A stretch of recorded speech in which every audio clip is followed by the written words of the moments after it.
கோவைக்கு அண்மையில் வந்திருந்த அமித்ஷா வந்து இங்கே தமிழ்நாட்டின் ஆட்சியுடைய அவலத்தெல்லாம் மறைக்கிறதுக்கு, திசை திருப்புறதுக்கு முதல்வரும் துணை முதல்வரும் ஏதோ ஒரு பிரச்சனையை கிளப்பி விடுறாங்க.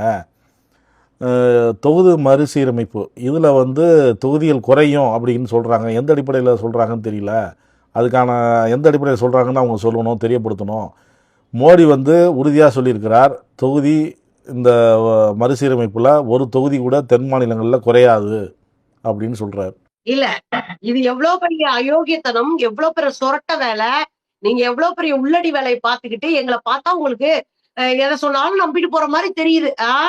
ஒரு 100 ஆண்டு கால போராட்டம் வரலாறுல வளர்ந்த ஆட்கள் நாங்கள்லாம். எங்க கிட்ட எல்லாம் நீங்க காதுல பூ வச்சுட்டு எல்லாம் போயிட முடியாது.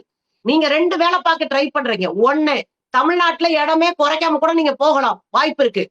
தமிழ்நாட்டுல 39 தொகுதி இருக்கட்டுங்க வச்சுட்டு, நீங்க பீகார்லயோ உத்தரப்பிரதேசத்திலயோ மகாராஷ்டிராவிலயோ அப்படியே டபுளா மாத்த போறீங்க. ஏன்னா அவன் பிள்ளை குட்டியை பெத்து வச்சிருக்கான் வளவலன்னு.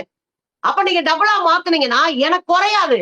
ஆனா நீங்க அங்க ஏத்தும் போது என்னுடைய ஒத்த அதிகாரமும் பறிக்கப்படும். இத கூட புரிஞ்சுக்கிற அளவுக்கு நாங்க என்ன மூளை இல்லாதவங்க இல்ல. நீங்க என்ன பண்றீங்க, என்ன பண்ணணும்? நீங்க அந்த மாநிலத்துல மக்கள் தொகைக்கு ஏத்த மாதிரி சட்டமன்ற தொகுதிகளை அதிகப்படுத்துங்க. ஏன்னா சட்டமன்ற தொகுதிகளை அதிகப்படுத்தும் போதுதான், ஏன்னா சட்டமன்ற உறுப்பினர் தான் நேரடியா மக்களோட தொடர்பு கொள்வாங்க.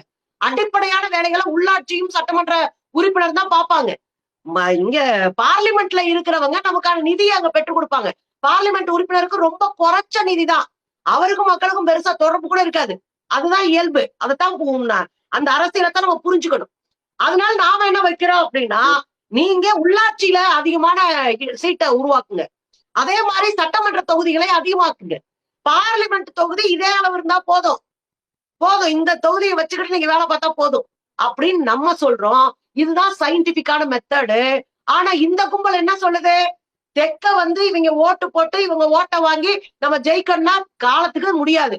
அப்ப நாம என்ன பண்ணலாம்னா, நமக்கு தோதா இருக்கிற மாநிலங்கள்ல, நமக்கு வாய்ப்பு இருக்கிற மாநிலங்கள்ல சீட்டை அதிகப்படுத்திட்டு நம்ம குறைக்க கூட மாட்டாங்க. நான் 40 தான் இருப்பேன். தமிழ்நாட்டுல 40 இருக்கும், தமிழ்நாடு பாண்டிச்சேரி.